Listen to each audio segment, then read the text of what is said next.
오늘 하나님의 말씀입니다. 하나님의 말씀. 자, 이 자리는 우리가 하나님 앞에 예배하러 온 자리입니다. 그리고 하나님이 우리에게 주시는 은혜를 받는 자리입니다. 우리 옆 사람하고 인사하실까요? 은혜 자리에 잘 오셨습니다.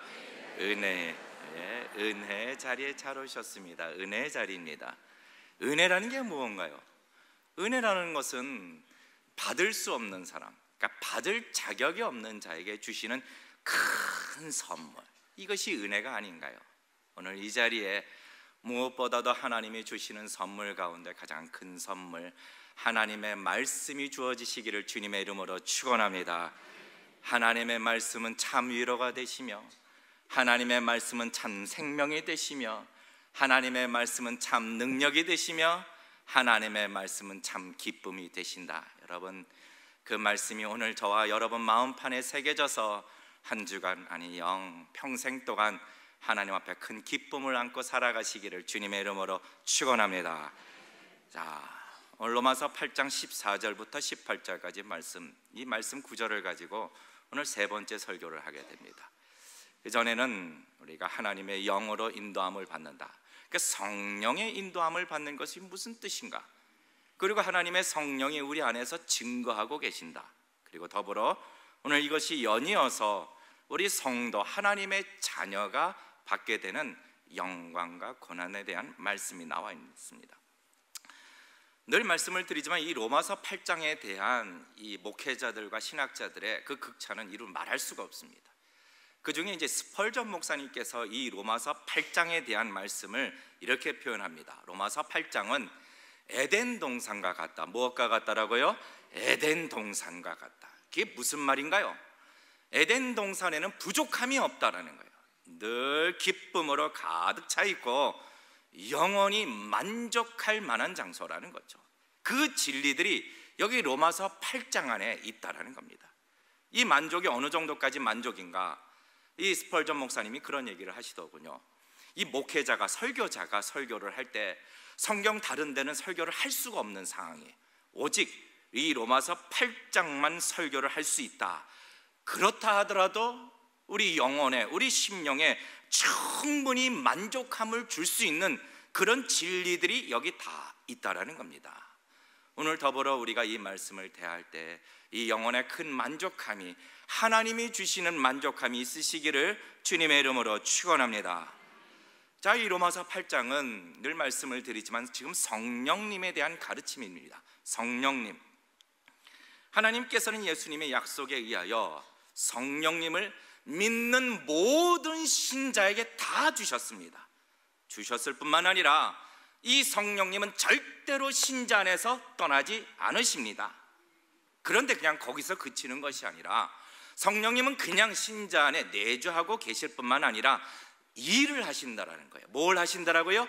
일을 하신다. 지금 저와 여러분 안에 역사하고 계시고 인도하고 계시고 증거하고 계시는 분, 일을 하고 계시는 분.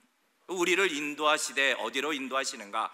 우리 안에 계시는 성령님께서 우리를 진리로, 생명으로 인도하고 계시며, 더불어 너는 하나님의 자녀다, 너는 누가 뭐라고 해도 하나님의 자녀다, 이 불변의 사실을 늘 우리 심령에게 증거하고 계시다라는 거예요. 증거, 끊임없이. 왜 이런 일을 하시는가? 이것은 우리가 이 땅에서 삶을 살아갈 때에 하나님께 속한 자죠. 은혜 아래 있는 자죠. 이 은혜 아래 있는 자로서 이 땅에서 이 거룩함의 길을 계속 걸어갈 수 있도록, 이 일을 할 수 있도록 하시기 위하여 성령님이 우리 안에서 일을 하신다는 거예요. 역사하신다는 거예요. 그런데 오늘 이와 같은 말씀과 더불어 연이어서 나오는 말씀이 17절 말씀처럼 하나님의 자녀가 받는 영광과 신자에 대한 말씀이 연이어서 나오고 있다는 거예요. 우리 17절 말씀을 같이 한번 읽어보시죠. 17절 말씀 같이 읽으실까요? 시작. 자녀이면 또한 후사, 곧 하나님의 후사요 그리스도와 함께한 후사니 우리가 그와 함께 영광을 받기 위하여 고난도 함께 받아야 할 것이니라 라는 것. 왜 하나님께서 이와 같은 구조를 따라서 오늘 이 자리에서 하나님의 자녀가 받는 영광과 고난에 대해서 말씀을 하시고, 그리고 더불어 우리 하나님의 자녀는 이 영광에 대하여 어떻게 이해를 하고 고난에 대해서 어떻게 이해를 해야 되는가, 이 말씀을 나누고자 합니다. 근데 이게 참 중요해요. 왜? 우리는 아직 이 땅을 살고 있기 때문에 중요하다는 거죠. 자, 여러분, 하나님의 자녀가 되면은 받는 축복이 있습니다. 하나님의 자녀가 되면은 얻는 축복이 있죠. 여러분 모두는 하나님의 자녀이심을 믿으십니까? 우리 한번 옆 사람하고 우리 한번 얘기 나눌까? 고백하십시다. 우리는 하나님의 자녀입니다. 우리는 하나님의 자녀입니다. 이게 아주 중요해요. 언제 어디서나 나는 하나님의 자녀다, 이것을 확신하는 것이 얼마나 중요한지 몰라요. 근데 이 하나님의 자녀에게 주시는 축복이 무엇인가? 그것은 죄사함과 영생이죠. 무엇입니까? 죄사함을 받아 하나님의 나타나는 진리로부터 벗어나게 해주시고, 더불어 영생을 얻어 천국에서 영원한 삶을 살게 되는 구원을 우리는 얻은 것입니다. 그런데 놀랍게도 하나님은 여기서 끝 이러지 않으신다는 거예요. 하나님은 우리에게 더 말씀하시는 것이 더 있다라는 겁니다. 더 있다. 하나님의 자녀가 받는 축복이 죄사함과 영생으로 끝나는 것이 아니라 더 있다. 그것이 무엇이냐고요? 영광이라는 거예요. 영광. 여러분, 우리가 이 심판을 면하고 영생을 얻는 것만 해도 참 감지덕지한 은혜죠. 그런데 이것에 더 지나 우리에게 영광을 주시겠다라는 거예요. 여러분, 이 영광이라는 단어는요, 이것은 헬라어로 독사, 히브리어로 가보드라고 합니다. 이 영광이라는 이 단어는 누구에게 적용되는 단어인가? 하나님께 적용되는 단어예요. 하나님께 사용되는 단어죠. 자, 요한복음 1장 14절 말씀을 같이 한번 읽겠습니다. 요한복음 1장 14절 시작. 말씀이 육신이 되어 우리 가운데 거하심에 우리가 그 영광을 보니 아버지의 독생자의 영광이요 은혜와 진리가 충만하더라. 우리가 그 영광을 보니 아버지의 독생자의 영광이다라고요. 자, 로마서 4장 20절 말씀도 같이 함께 읽으시죠. 읽겠습니다. 시작. 믿음이 없어 하나님의 약속을 의심치 않고 믿음에 견고하여 져서 하나님께 무엇을 돌린다고요? 영광을 돌린다고요. 이 영광이라는 것은 하나님께 속한 단어입니다. 하나님은 이 영광을 다른 신에게 주는 것을 절대로 거부하십니다. 용납지 않으십니다. 그리고 이 영광을 빼앗기지도 않으시는 분이십니다. 그런데 이 영광이라는 이 단어를 누구에게 주셨는가? 하나님께 속한 하나님의 자녀들에게 이 영광을 주신다라는 거예요. 별로 놀라지도 않으신 표정이시네. 정말로 그런가요? 자, 디모데후서 2장 10절 말씀인데 우리 같이 한번 읽어보시죠. 디모데후서 2장 10절 시작. 그러므로 내가 택하신 자를 위하여 모든 것을 참음은 저희로도 그리스도 예수 안에 있는 구원을 영원한 영광과 함께 얻게 하려 함이로다. 우리의 구원이 무엇과 함께 얻는다라고요? 영원한 영광, Eternal Glory. 이것이 우리가 얻는 구원이라는 거예요. 이 하나님의 이 영광이라는 단어를 단지 영생뿐만 아니라 하나님의 자녀에게 주시겠다라고 하는 것은 정말로 놀라운 일이라는 겁니다. 그러므로 우리가 좀 생각해 봐야 될 게, 우리는 지금 이 땅을 살아가고 있는 나그네의 길, 순례의 길을 걷습니다. 그러나 우리가 어디를 향해서 가고 있나요? 우리 인생의 여정은 결국 영광을 향하여 가고 있다는 사실이죠. 영광을 향하여. 그러면 두 번째로 우리 한번 생각해 보십시다. 이 이터널 글로리, 영광, 이게 구체적으로 무엇을 말하는 건가? 우리가 얻는 영광, 현재의 고난은 장차 나타날 영광과 비교할 수 없다라고 말하는데 알아야죠. 영광이 무엇인가? 첫째, 우리 성경에서 우리에게 말하고 있는 이 영광, 첫 번째는 무엇이냐? 성도가 받을 유산이라는 거예요. 유산, 기업, 유산, 하나님의 자녀가 받을 유산. 자, 우리 17절 전반부 말씀을 한번 읽어보겠습니다. 17절 전반부 우리 같이 한번 읽으실까요? 시작. 자녀이면 또한 후사 곧 하나님의 후사요 그리스도와 함께한 후사니 우리가 그와 함께 무엇을 받기 위하여요? 영광을 받기 위하여 라고 표현하고 있는데, 이 후사라는 말은 상속자라는 뜻입니다. 상속자. 그러면은 상속자가 받게 되는 것이 무엇인가요? 유산이죠. 유산을 받는 거죠.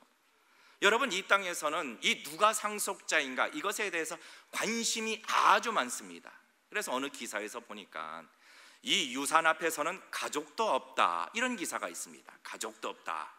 거기다가 기사 중에는 이 가족 분쟁이 아니라, 이 상속 분쟁이 아니라 상속 전쟁이다, 이렇게 표현하고 있어요. 전쟁이다. 게다가 이 상속에 대한 문제는 돈이 있는 분들에게만 해당되는 문제가 아니다라는 기사를 본 적이 있습니다. 지금 하나님께서는 하나님의 자녀들에게 상속하신다라고 얘기하시는데, 무슨 상속인가? 예수 그리스도와 함께한 후사다. 이 말은 예수님이 받으시는 그 유산을 똑같이 하나님의 자녀들도 그것을 상속자로서 받게 된다는 거예요. 그러면 도대체 예수님은 하나님으로부터 뭘 받았는가? 우리 생각해 봐야죠. 예수님이 하나님으로부터 유산을 어떤 걸 받았을까? 한번 생각해 보면 상상도 안 갈 겁니다. 근데 말씀에 기록하신 것이 있어요. 말씀에 뭐라고 기록했나? 예수님은 하나님으로부터 모든 만물을 다 받으셨다라고 합니다. 자, 요한복음 3장 35절 말씀, 우리 이 말씀 한번 읽어보시죠. 요한복음 3장 35절 시작. 아버지께서 아들을 사랑하사 만물을 다 그 손에 주셨으니, 무엇을 주셨다고요? 만물, all things, 모든 것을 예수님께 주셨다라는 거예요. 예수님은 하나님으로부터 만물을 받으셨습니다. 그렇기 때문에 말씀에 근거하여 우리 양자된 하나님의 자녀들도 하나님으로부터 만물을 받게 된다는 거예요. 모든 것을. 정말로 하나님이 우리 신자들에게 만물을 주실까요? 여러분, 성경을 보십시다. 고린도전서 3장 21절 말씀인데, 우리 이 말씀 같이 한번 읽어보시죠. 시작. 그런즉 누구든지 사람을 자랑하지 말라. 만물이 다 너희의 것임이라. 무엇이 다 너희의 것이라고요? 만물이라고 얘기하고 계시는 거예요. 만물. 그러니 지금 좀 가지고 있는 것 가지고 너무 부러워하거나 자랑치 말라라고. 하야, 요새 유행하는 말이 있습니다. 어떤 말이냐? 조물주 밑에 건물주다, 뭐 이런 말이 내가 들어본 것 같아요. 조물주 밑에 건물주다. 아, 그럴싸해요. 그렇죠. 뭐 빌딩 하나만 가지고 있으면 남 부럽지 않죠. 예. 그러니까 어느 기업 회장님이 직접 하시는 얘기를 제가 들었어요. 당신보다 차라리 동네 건물주가 더 부럽습니다, 그런 얘기를 하더군요. 기업 회장님이 그런 얘기를 하세요. 그런데 우리 성도가 받을 이 상속이라는 것은 이 건물 정도가 아니라 만물이라는 겁니다. 만물. 하나님의 자녀라면 예외 없이 다 받는 상속물이 만물이라는 거예요. 여러분, 이 만물에 대하여 어떻게 말씀하고 계시는가? 로마서 4장 13절 말씀에 이렇게 또 기록하고 있습니다. 우리가 못 믿을 것 같으니까 계속 말씀을 해주시는 거예요. 로마서 4장 13절, 우리 같이 한번 읽어보실까요? 시작.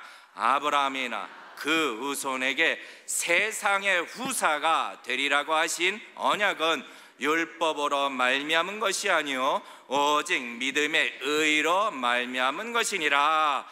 여기 세상의 후사가 된다라는 말은 세상을 유산으로 받을 상속자가 된다라는 겁니다. 그러니까 온 세상과 만물이 다 하나님의 자녀를 위해서 존재하고 있다라는 거죠.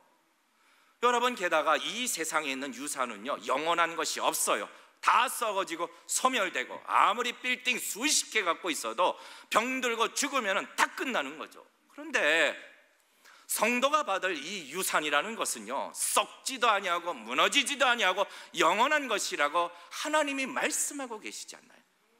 여러분, 베드로전서 1장 4절 말씀에 하나님이 말씀하시는데 우리 같이 함께 읽으시죠. 베드로전서 1장 4절 시작.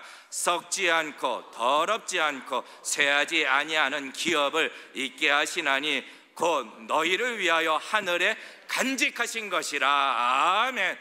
얼마나 감사한가요? 실감이나 나나요? 성도가 받을 유산이며 영광이라고 온 세상과 만물이, 여러분, 저와 여러분을 향하여 하나님이 세상을 주시고 만물을 주신다라는 것 실감이 나지 않습니다. 그런데 영광은 이것으로 끝이 아니에요. 이것만 있는 것이 아니에요. 1+1, 요새 슈퍼마켓 가니까 1+1 이러더만요. 또 성도에게 받을 영광이 있다라는 영광. 여러분, 사실 성도는 신령한 복을 사모합니다. 신령한 복, 신령한. 그런데 두 번째로 우리가 받게 되는 이 영광은 어떤 영광인가?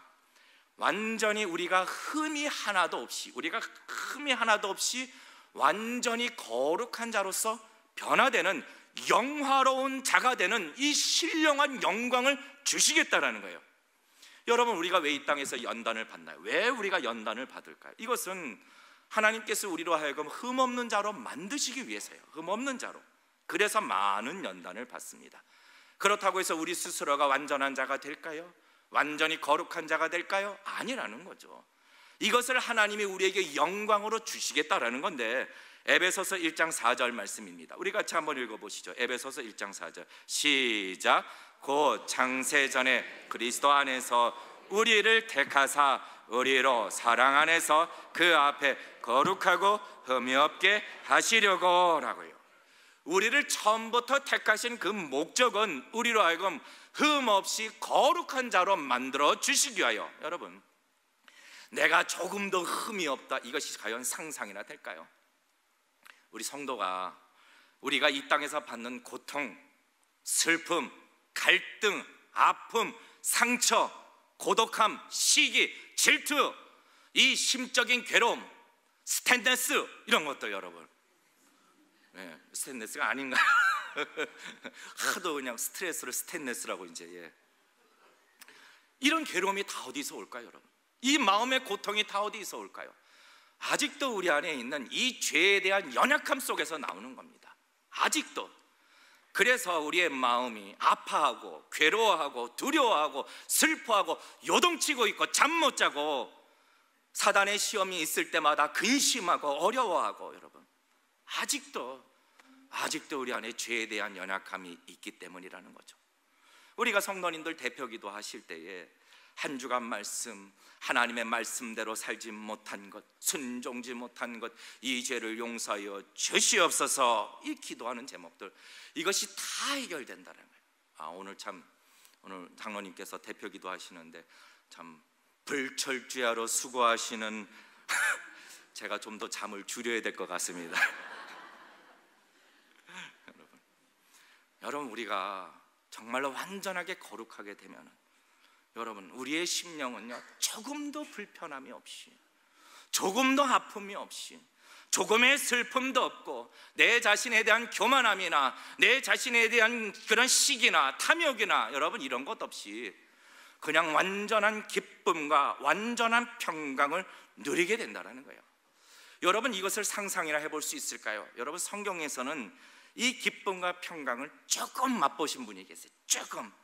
자, 스데반 집사님이 이제 돌에 맞아 숨을 거둡니다. 돌에 맞아서 그 아주 날카로운 돌로 막 맞아서 목숨을 잃기 바로 직전입니다. 뭐라고 얘기하시는가? 사도행전 7장 56절 말씀입니다. 우리 이 말씀 같이 한번 읽어보시죠. 사도행전 7장 56절 시작. 말하되 보라, 하늘이 열리고 인자가 하나님 우편에 서신 것을 보노라 한데, 지금 돌에 맞아 있는 그 고통 속에서 이 스데반 집사님의 고백은요, 보라, 하늘이 열리고 인자가 하나님 우편에 계신 것을 보노라 라고 이 기쁨의 소리를 외치고 있다는 거예요. 그때 우리는요, 사람 때문에 상처받을 일도 없고, 더 이상 나 자신에 대해서 실망하는 일도 없고, 모든 것에 완전히 만족한 자가 된다는 것이죠. 게다가 여러분, 로마서 8장 30절 말씀 보면 놀라운 약속의 말씀이 있습니다. 로마서 8장 30절 말씀, 이 말씀 같이 한번 읽어보시죠. 시작.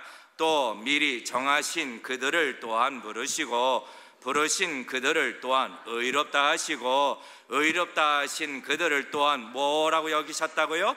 영화롭게 하셨다라고요. 과거형입니다. 우리가 얻을 영광은 사실 미래적인 사건이에요. 그런데 여기 영화롭게 하셨다라고 과거형으로 기록하고 있는 거죠. 왜 그랬을까요? 이것은 하나님은 실패가 없으시다라는 분이에요. 하나님은 우리로 하여금 확실하게 영화롭게 하시겠다라고, 이 영광을 주시겠다라고 작정하셨고 계획하셨다라면은 우리는 반드시 완전한 거룩함을 얻게 되는 주의 성도임을 믿으시기를 주님의 이름으로 축원합니다. 그래서 과거형에 우리를 영화롭게 하셨다라는 겁니다. 그때에는요, 남을 손가락질할 이유도 없어요. 그때는 남에게 손가락질 받을 이유도 없다라는 겁니다. 완전히 거룩하기 때문에 여러분, 남과 의식하고 비교할 필요도 없다라는 거예요. 여러분, 이것이 하나님의 자녀라면 한 사람도 빼놓지 아니하고 얻게 되는 영광이라고, 신령한 영광이라고 말씀하고 있는 것이죠. 여기서 그러면 끝나느냐? 아니에요. 1 플러스 1 플러스 1 하나 더 주시는데 여러분, 무엇을 더 주시느냐? 아까는 우리의 영혼이 완전히 영화롭게 되는 영적인 영광을 주시겠지만 이번에 주시는 것은 이 몸입니다. 몸, 이 육신의 영광을 주시겠다는 거예요. 육신을 영화롭게 부활시키시겠다라고. 자, 로마서 8장 23절 말씀인데 우리 이 말씀 좀 읽어보시죠. 로마서 8장 23절 시작. 이뿐 아니라 또한 우리 곧 성령의 처음 익은 열매를 받은 우리까지도 속으로 탄식하여 양자될 것 곧 우리 몸의 구속을 기다리느니라. 이 몸의 구속이라는 것은 이 썩어지는 몸, 부서지기 쉬운 몸, 이 몸의 부활을 말하는데 우리가 지금 알지 못하고 느끼지 못해도 우리는 속으로 이것을 기다리고 있는 거예요. 간절히 기다리고 있는 거예요. 사실 그렇죠. 제가 한번 말씀을 드렸던 것 같은데, 제가 8개월 전에도 물을 자주 마셨는데 아직도 물을 자주 마시고 있네요. 예. 자, 한두 달 전에 제가 이발소에 갔습니다. 이발소에 갔는데 거기 이발하시는 분이 나이도 좀 있으세요. 근데 저를 딱 보시더니 아유, 어르신 여기 앉으십시오 그러더라고요. 어르신. 제가 나이 50 초반에 어르신 소리 들을 거라고는 생각도 못했습니다. 근데 그때 얘기 들었으면 제가 그런가 보다 했었을 텐데, 제가 어저께 아주 또 쇼킹한 사건이 있었습니다. 어제 저희 집 앞에 이 샌드위치 가게가 있어요. 근데 샌드위치 가게 그 주인이 아줌마인데 저랑 나이가 상당히 비슷하신 분이십니다. 나이가. 근데 저를 딱 보시더니 하시는 말씀이 아유, 어르신 오래간만에 오셨어요 그러시더군요. 아버지 겁나게 섭섭하더라고요. 여러분, 네, 우리의 몸은 그래요. 우리의 몸은요, 아까도 2부 예배 때 설교를 하는데 얼마나 더웠는지, 우리의 몸은 막 더우니까 여기서 막 육수가 흐르는 거예요. 육수가 이렇게 막 땀도 닦고. 근데 우리의 이 몸은, 우리 지금은 이렇게 연약하고 썩어지는 거고 쇠하는 것이지만 우리에게 이 몸에 대한 영광도 주시겠다라고 하나님이 약속하고 있다는 거죠. 이것이 얼마나 큰 영광인가 저는 잘 몰라요. 아직 경험해 보지 못해서. 그런데 성경의 말씀을 보면 몇 가지를 우리가 알 수 있습니다. 예수님께서 변화산상에서 제자들 앞에서 영광스럽게 변하십니다. 그때 어떻게 기록되어 있는가? 마태복음 17장 2절 말씀에 이렇게 기록되어 있네요. 우리 이 말씀 같이 읽으시죠. 시작. 저희 앞에서 변형되사 그 얼굴이 해같이 빛나며 옷이 빛과 같이 휘어졌더라. 그 얼굴이 뭐같이 빛난다고요? 해같이 빛난다. 우리의 부활하는 그 몸은요, 우리의 얼굴이 일단은 해같이 빛나는 겁니다. 해같이 빛나는 겁니다. 우리 옆 사람 얼굴 보면서 한번 얘기나 하실까요? 당신의 얼굴이 해같이 빛날 겁니다. 네, 해같이 빛나실 거. 막 눈부셔서 쳐다도 못 볼. 지금 많이 봐고 계십시오. 많이. 예. 옷도요 빛과 같이 빛난다는 거예요. 옷도. 여러분, 또 예수님이 부활하신 후에 제자들 앞에 나타나시는데 문도 다 닫혔는데 그냥 벽을 통과해서 나타나시네. 영으로 나타나신 게 아니라 부활하신 몸으로 나타나신 거예요. 게다가 우리 예수님께서 승천하실 때 하늘로 쓱, 여러분, 이것이 우리가 갖게 되는 몸이라는 거예요. 몸. 우리의 몸은 그때 아프지도 아니하고 쇠하지도 아니하고 조금 더 늙지도 아니하고 질병에도 걸리지 아니하고 가장 아름다운 육체로 변하게 된다라는 것이죠. 여러분, 이 이상 성경에 나와 있지 않기 때문에 어떻게 설명을 해드릴 수도 없네요. 하나님께서는 당신의 자녀들에게 영생을 주셨지만 거기서 끝이 아니라 영광을 주신다는 거죠. 어떤 영광입니까? 유산으로 온 세상과 만물을 주셨고, 그리고 신령하고도 완전한 변화, 완전한 거룩함을 우리가 얻게 되는 것이고, 이 몸도 영광스럽게 변하게 된다. 여러분, 왜 이것을 우리에게 말씀하고 있을까요?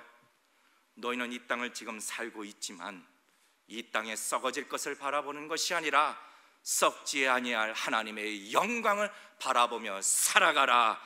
여러분, 이와 같은 우리가 이 땅을 살아갈 때 순례의 자리라, 또 순례의 길이라, 나그네의 길이라 할지라도 하늘의 영광을 바라보며 사는 저와 여러분이 되시기를 주님의 이름으로 축원합니다. 이 영광을 보라고 우리에게 가르쳐주고 있는 거예요 지금.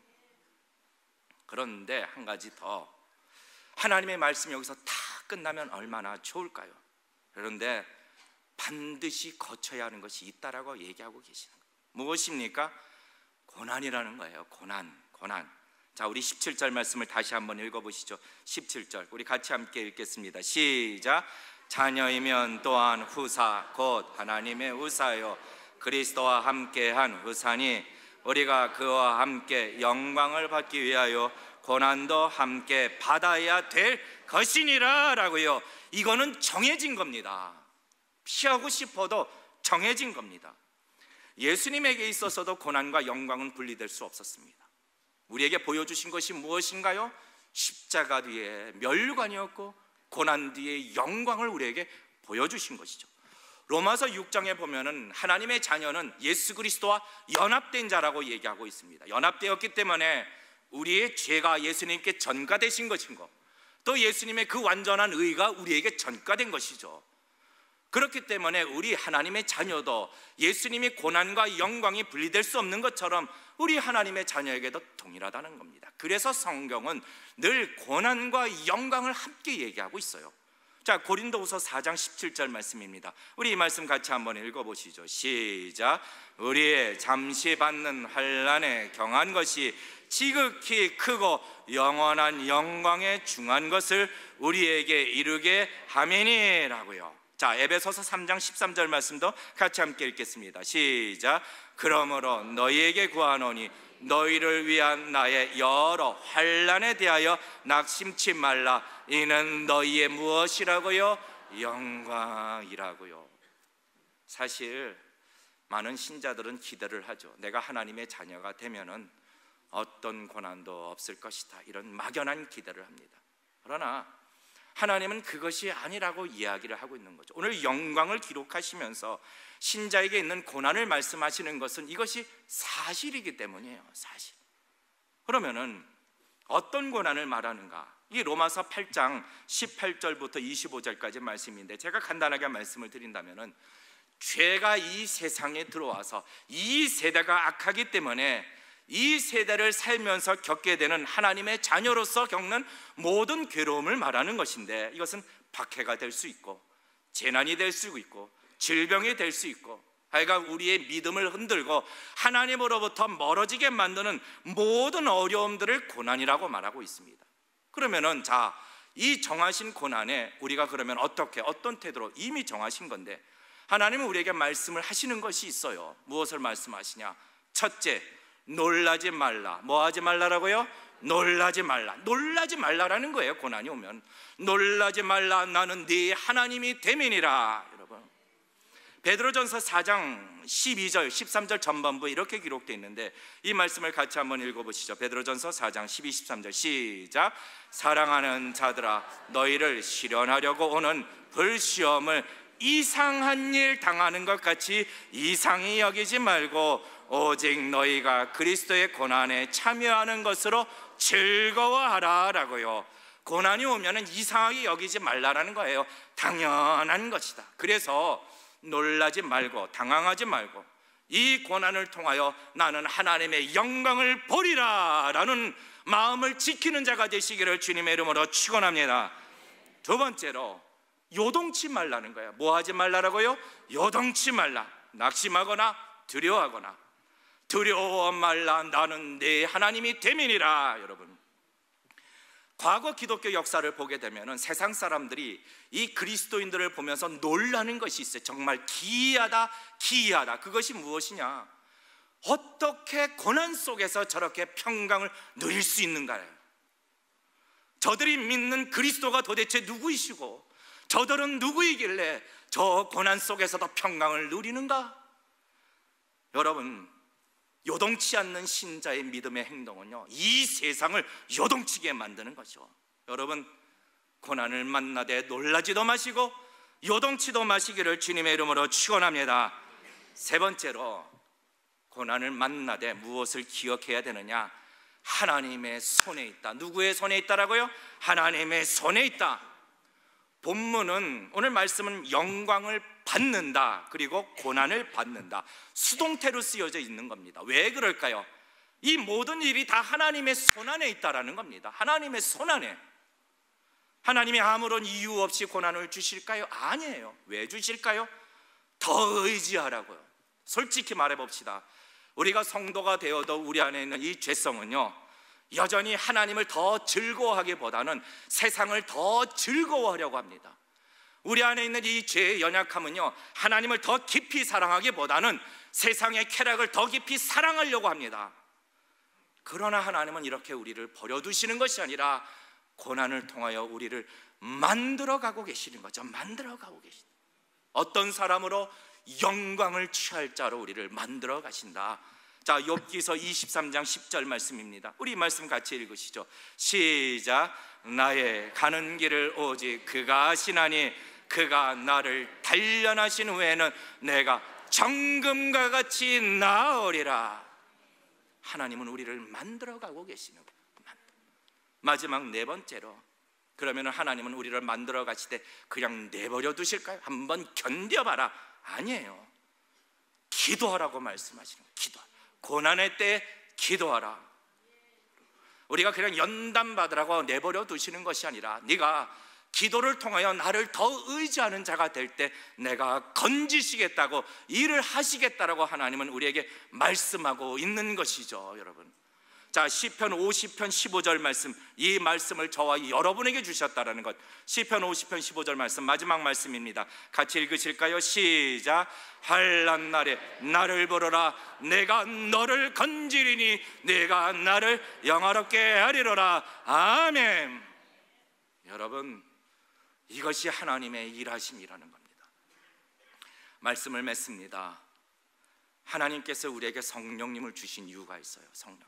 그리고 성령님을 주셔서 우리에게 성령님의 인도를 받도록 하시고 생명의 말씀으로 이끄시고 우리에게 끊임없이 너는 하나님의 자녀다, 하나님의 자녀다라고 끊임없이 증거하시는 이유가 있습니다. 무엇입니까? 이 땅을 살아갈 때에 성령님의 도우심을 받으라고 말씀하고 있다라는 거죠. 왜요? 우리에게는 정해진 고난이 있기 때문에. 그런데 그 고난이 인생의 끝이 아니라 그것보다 더 큰 비교할 수 없는 영광을 바라보라고 말씀하고 있는 것이죠. 우리에게 있는 잠깐의 고난은요, 우리가 얻을 그 영광을 빛나게 해준다라는 사실을 기억하시기를 주님의 이름으로 축원합니다. 영광이라는 겁니다. 하나님이 받으셔야 할 그 영광을 하나님의 자녀들에게 한 사람도 빼놓지 아니하시고 다 주신다라는 거죠. 그러므로 우리에게 정해진 고난이 있다 할지라도 여러분, 두려워하지 마시고 놀라지 마시고 요동하지 마시고 기도하는 자가 되시기를 주님의 이름으로 축원합니다. 의지하는 겁니다. 하나님의 손에 있으니 하나님 건져 주시옵소서. 의지하는 자가 되어야 하는 것이죠. 그리고 고난 뒤에 있는 그 확실한 영광을 바라보며 성령님의 인도와 증거를 받아 이 땅을 살아갈 때 그냥 패배 속에서 살아가는 것이 아니라 승리하는 자로 살아가는 저와 여러분이 되시기를 주님의 이름으로 축원합니다. 부르짖으라. 환난 날에 나를 부르라. 내가 너를 건지리니 네가 나를 영화롭게 하리라. 이 말씀이 오늘날에도 저와 여러분에게 주시는 생명의 말씀으로 받으시기를 주님의 이름으로 축원합니다.